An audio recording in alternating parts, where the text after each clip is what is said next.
Hello, hello, hello.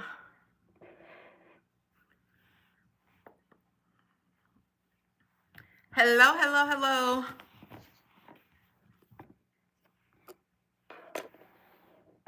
Hey, Shakira. All right, I am live on Substack and on YouTube, but I'm gonna keep my focus on Substack and YouTube go die soon. For some reason it doesn't like my iPad turned sideways. And I only have like 15% over there. So it's going to die anyway. So I will have my focus here with you guys. I am so excited to be here with you guys today. All right, so I've been talking about for a minute. Well, if it's gonna die anyway, I might as well plug my little light up. Hold on. Because that was why we weren't gonna have any light.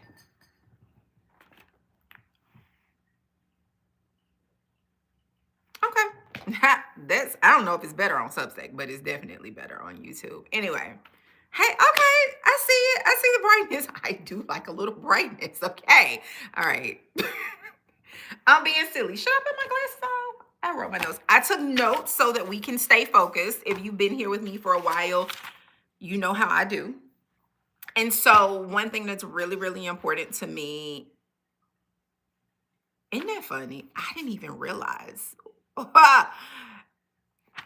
So, for those who don't know, like I am serious about my Bible study. So, I already knew what I wanted to talk to you guys about. I had not actually pulled out my study Bible because I already knew what we were going to talk about.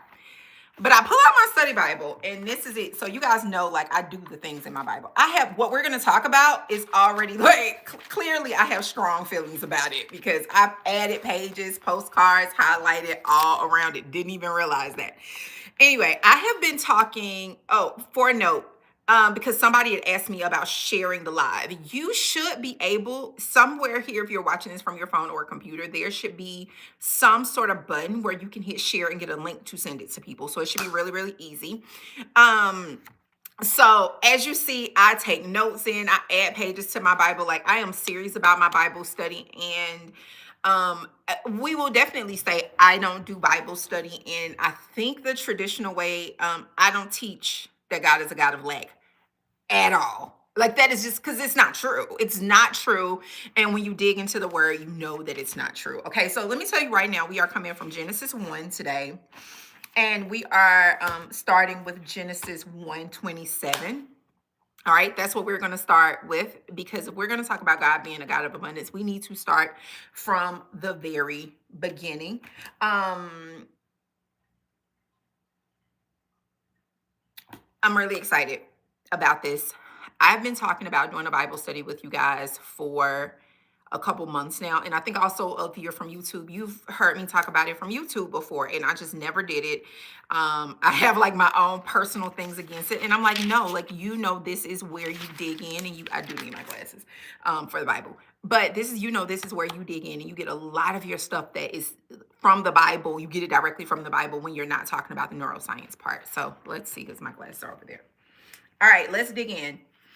I want you to go to Genesis 1. Let's start. Go straight to 26. All right. So, for those who don't know, Genesis 1 is all about creation of the earth. It's about creation of everything from the sun and the moon to the soil to the animals, the cattle, etc., etc. So just a little bit, let's back up to 24. And God said, let the earth bring forth living creatures according to their kinds, cattle and creeping things, and beasts of the earth according to their kinds. And so it was. Now, I'm not teaching about this today, but if you have your Bible, or even if you're just taking notes, I want you to either underline or circle, and so it was, because this is actually not a part of today, but this is what I do. Unfortunately, I'll see something, circle, and so it was. And God made the beasts of the earth according to their kind, and the cattle according to their kind, and everything that creeps upon the ground according to its kind. And God saw that it was good. Now, I want to pause on and so it was. If you actually go and start reading from chapter 1, verse 1, you will see a lot of and so it was. God didn't say, like, I think it's going to be. When God said something was, it was with a period behind it. This is how you have to move through life, knowing that if God said it, it was. Let's start there. If God said it, it is. All right. Now let's move into 26, which is the first verse we are. Actually, I'm going to read the whole thing. Then God said, let us make man in our image, after our likeness, and let them have dominion over the fish of the sea, and over the birds of the air, and over the cattle, and over all the earth, and over every creeping thing that creeps upon the earth. 27. So God created man in his own image. In the image of God, he created him. Male and female, he created them. And God blessed them. And God said to them, be fruitful and multiply, and fill the earth and subdue it, and have dominion over the fish of the sea, and over the birds of the air, and over every living thing that moves upon the earth.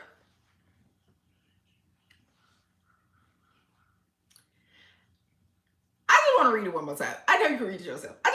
Because I don't even know before I even get into it, because that's the whole message right there. Hold on one second. Start back at 26. And God said, God said, let us make man in our image, after our likeness. And I'm going to tell you what I highlighted all of this, okay? I might as well just highlight all of the Bible. But then I underlined this part.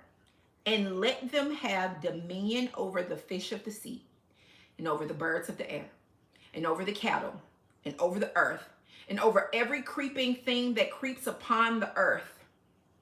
So God created man in his own image.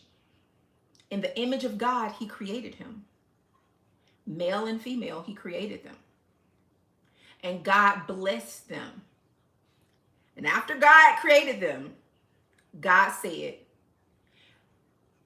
be fruitful and multiply, and fill the earth and subdue it, and have dominion over the fish of the sea, and over the birds of the air, and over every little thing that moveth upon the earth. Okay? All right. Now let me move to my notes. I'm moving my notes over here. All right.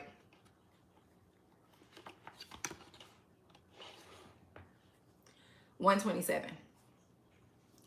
That's where God talked about making you in his image. You have to realize God could have just breathed life and created man, but he didn't. He patterned you after himself. He imprinted his nature, his mind, his creativity, and his multiplication. So think about, in everything I just read, what are the characteristics of God in that? I just want you to think with that. What are the characteristics of God in everything I just read to you? You missed it? Okay, hold on. I'm getting on your nerves because I'm going to read it again. Just in case you missed it. Just in case you missed it. First off, God said, and so it was, so I won't go back to that one. But let's make man in our image, in our likeness, so he can have dominion over the sea, over the fish of the sea, over the birds of the air, over the cattle, over all the earth, over every creeping thing that creepeth. So God created man in his image, the image of God. He created him, male and female, he created him. And God blessed him. And God said to them, be fruitful and multiply, fill the earth and subdue it, and have dominion over the fish of the sea and over the birds of the air. What are the characteristics of God? Just ask yourself, okay?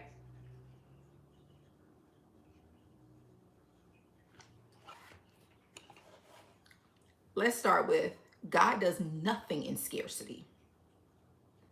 Nothing. That's God. When God creates, everywhere God creates, he multiplies. He didn't just create, he multiplies. When God blesses, anywhere in the Bible, when God blesses, it overflows.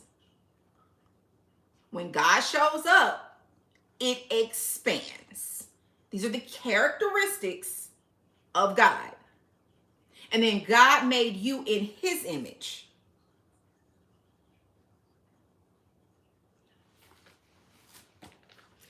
Identity. We talk a lot about identity. Identity begins with this truth. You look like the one who created you. You have characteristics available to you, in you, of the one who created you. God looks abundant. Everything God touches overflows. Everything God touches multiplies. Everything God touches expands. Everything. So anything that doesn't align with that, is it moving and operating in the image of God? Is it moving and operating in the image of God? If you are over on YouTube, we are live in Substack. It should be in the description of this video. If not, it's the stillwellsociety.substack.com. All right. You have to recognize that any pieces of scarcity that has existed in us, it has been learned and adopted. Our limitation, we've been conditioned that we have limits.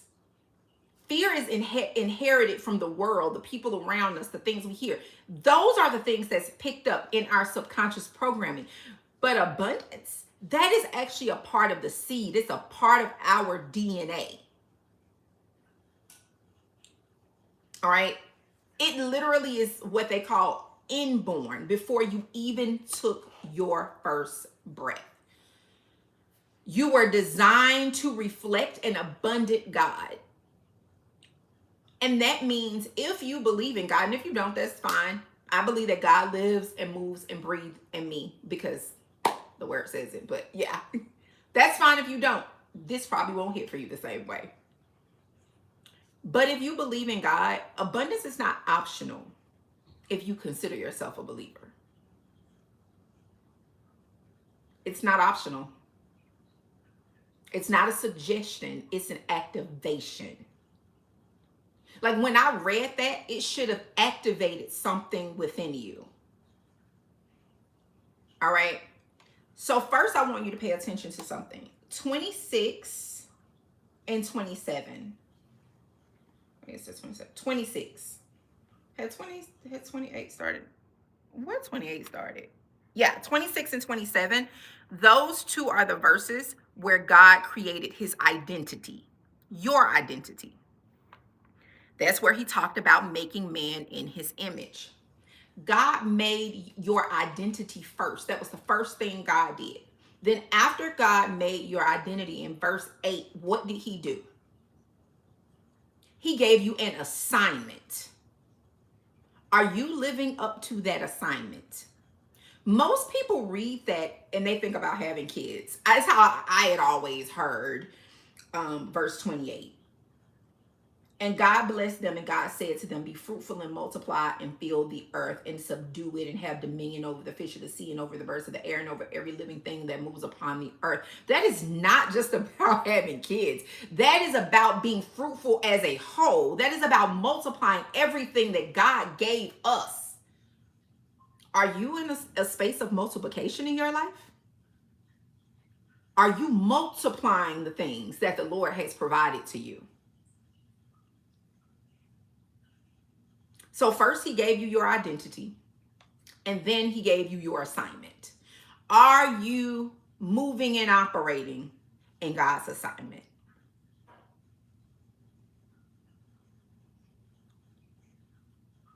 Your identity, your fruitfulness, and to be multiplied, like that was built into you before you even had breath. And something beautiful happens as soon as you recognize that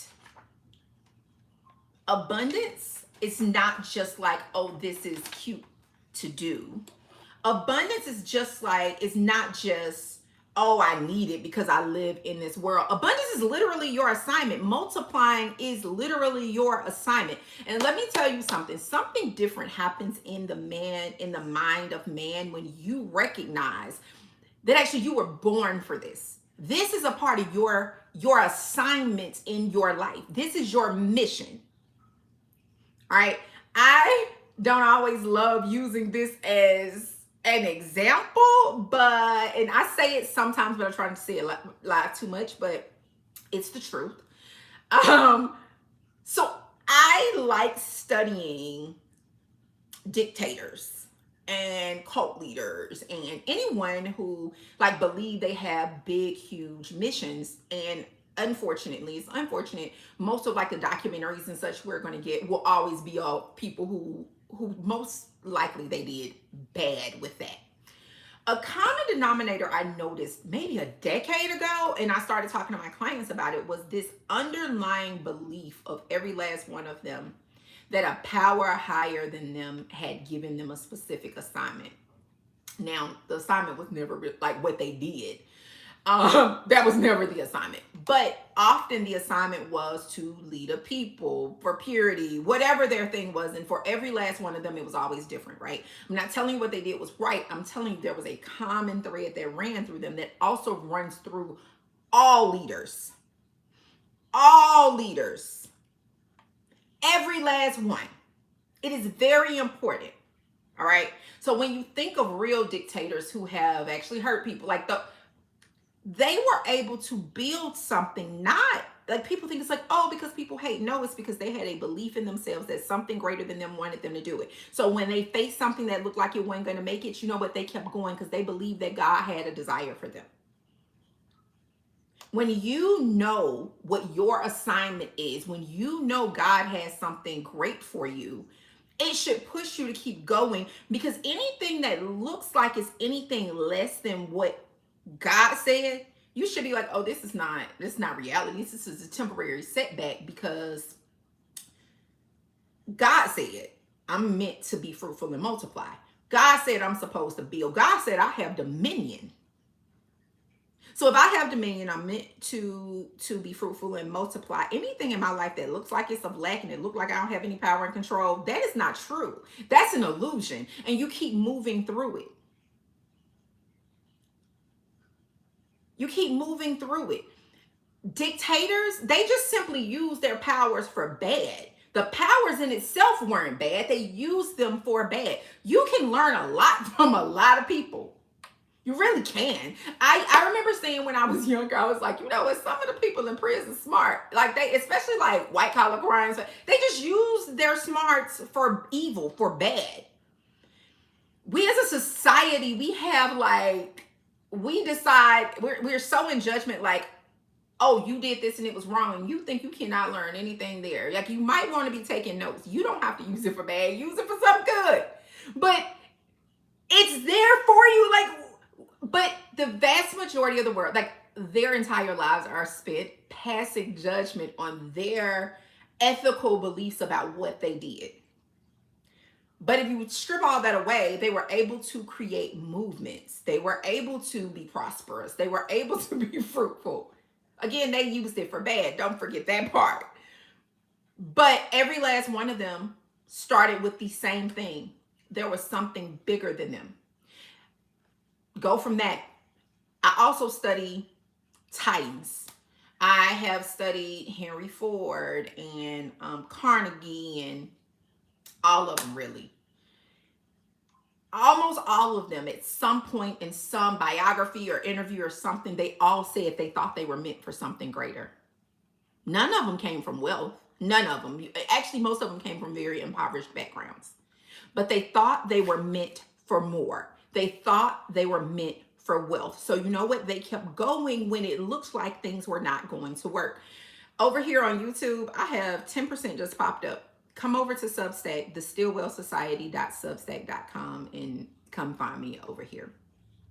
Every last one of them thought they were meant for more.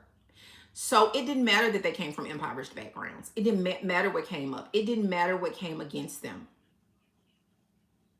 None of that mattered. They knew that they were meant for something more. And most of them had, you know, religious backing. Most of them had some sort of spiritual backing. So they believed God wanted them to be wealthy. Do you believe God wants you to be wealthy? Or is it just cute to say? Because are you moving like that? Are you moving like you believe God wants that for you? It's also like this belief that if God wants it for me, then it would just come. But faith without works is dead. God ain't never tell you you didn't have to work.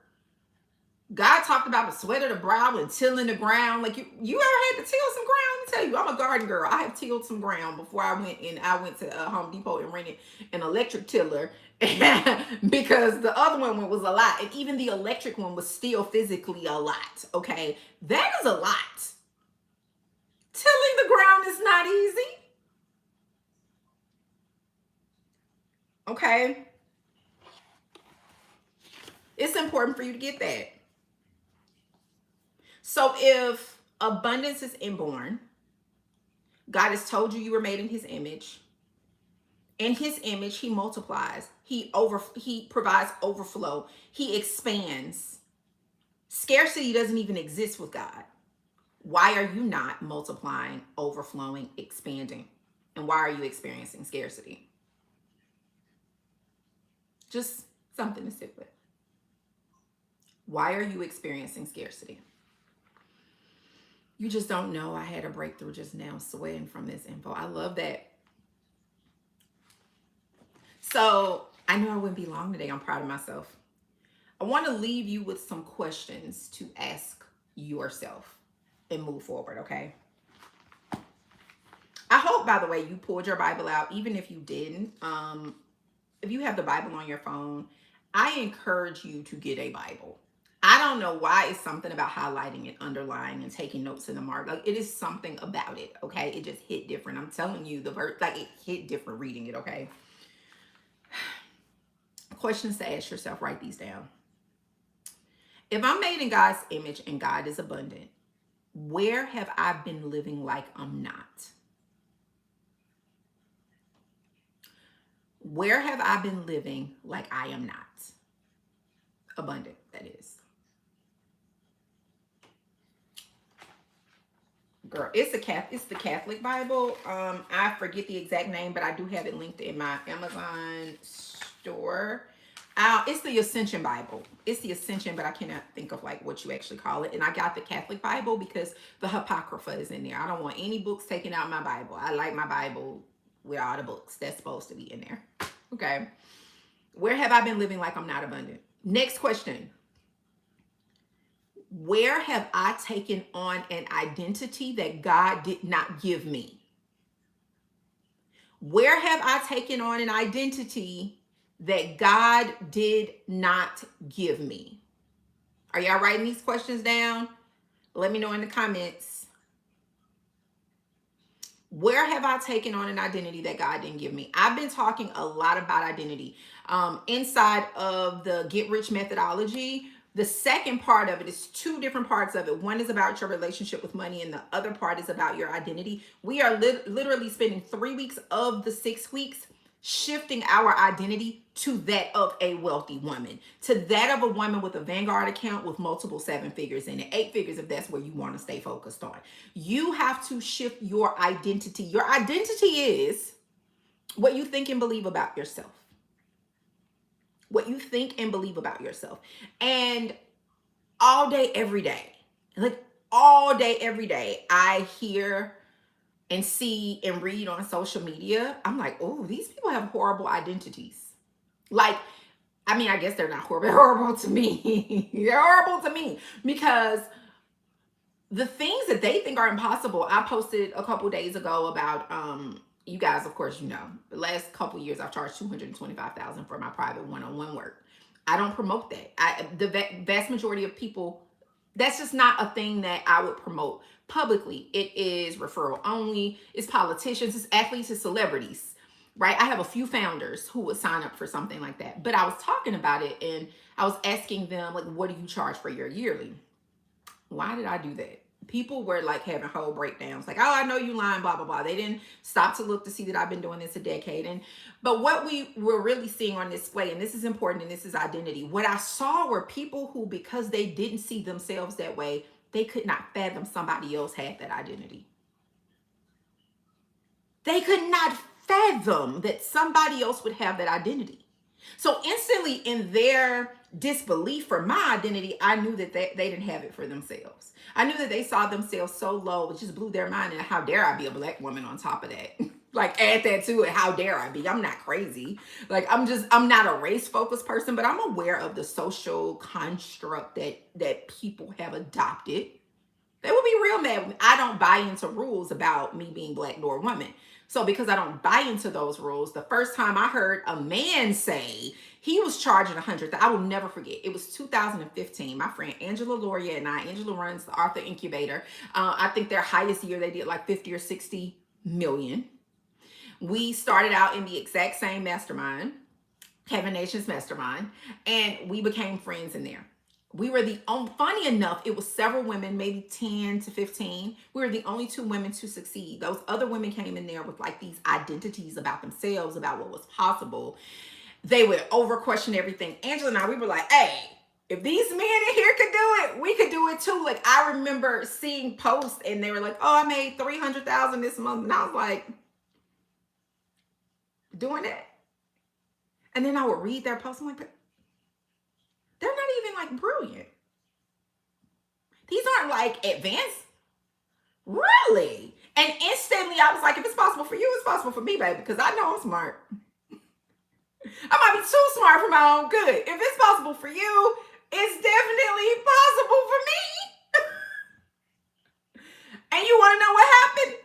The month I made that decision, I crossed 100,000. That month. Because I decided, oh, that's possible? Oh, hell, let me do this. Before then, I don't think I had made more than 40,000, maybe 30-something thousand in a month. Like, I didn't know. So then I saw their identity. Nothing in my head said it wasn't true. Everything in my head said, oh, if these men can do this, and let me be clear, I'm not even gonna lie about my exact thought. My exact thought was, if these white men can do this, I know I can too. That was my actual exact thought. And I remember telling Angela, like, girl, he talking about, like, he's teaching people how to start a LinkedIn group. This, really? Like, I was flabbergasted. And actually, I'm lying. He was teaching people how to do Facebook groups and bring people from LinkedIn over to his Facebook group. And then he would say from the face. And I was like, and people paying him what to do this? So even though in my mind, I was like, I would never. In my mind, I was also like, if they paying for that, I know I can charge more. So nothing in me said it was impossible. But what I saw was so many people who like had their panties in a bunch. And I do mean the men who had their panties in a bunch. They had their panties in a bunch about me saying I charge $225,000, not knowing I'm nowhere near the highest. I am nowhere near. I mean, they are like going off on there. And then I saw another woman today. She was like, oh my God, she charged $225,000 and she's posting 30 posts a day. Yeah, what does one have to do with the other? Nothing. Absolutely. People choose, when they see you, the beliefs and the things they put on you really talks about their identity. So for me, I find it funny because that's how they feel about themselves. You're sitting back and saying, wow, how can she charge this much? But then she's doing visibility challenges, showing up. This just doesn't feel like it aligns to me, right? Because your idea of work ethic, for you, it means not working as much. Well, guess what? I still don't work more than 10 hours a week. That has not changed. Even with my 30 posts a day, I can knock out 30 posts in about 2 hours if I sit down and do it. And actually, let me be clear, 2 hours, usually I have done half for the next day. I don't work a lot. And I've hit a point in my life that I'm like, you know what? It's time to go harder. Like I want to. I don't have Caden at home. A lot of my not working a lot had to do with my son being back in traditional school. And the only time we really had was when he was out of school. And so all of that mess I used to do, all in the evening, I'm on the computer, I'm working. That's why sometimes I don't reply to you guys in the evening time, especially like when he was here over Thanksgiving break. No, because I don't have as much time with him anymore. And the days are fast, but the days are slow or long, but the years are fast. My baby grew up. And so any little moments I can get with him, I do. Okay. Somebody's messaging me asking how to find the Bible study. Well, I can't answer because we're doing the Bible study. I don't know how to help them. I don't know how to help them. Okay, so that was the second question. Where have I taken on an identity he didn't give me? I want you to know right now that if God is a God of abundance, there is literally not anything you cannot achieve. My $225,000 a year is nothing. As a matter of fact, I've been saying like maybe I need to raise it. 100,000 from just the low ticket products, that's nothing. That is nothing. My $300,000 months, that's nothing. Like, God is a God of abundance. God can give you more. God can give you more. Have you aligned with the person that God gives more to? And have you taken on? So even with me having this conversation with you, I say to myself, oh, I've aligned with 6-figure months, but what happened if I align to 7-figure months? What happened if my belief system decides, like my identity, I'm a 7-figure a month woman, not a 7-figure a year woman? How would that change things? See, this work never ends. The work that we do here never ends. It's always more growth. It's always a next level. It's always another thing. Right? Where have we taken on an identity? And we need to be truthful and honest about the way we talk about ourselves. To be my friend is to know, or my family. You ain't even have to be my friend. You can be my family. If I hear you talk about, like, I will hear them talking about, oh, well, honey, I can't, thinking about my auntie, that kind of stuff. Honey, I can't do blah, blah, blah, blah. YouTube, I'm hanging up. We can come over to Substack. The Stillwell Society, the title of the page, .substack.com. It's 5%. It's about to go anyway, and I don't want it to just die on its own. So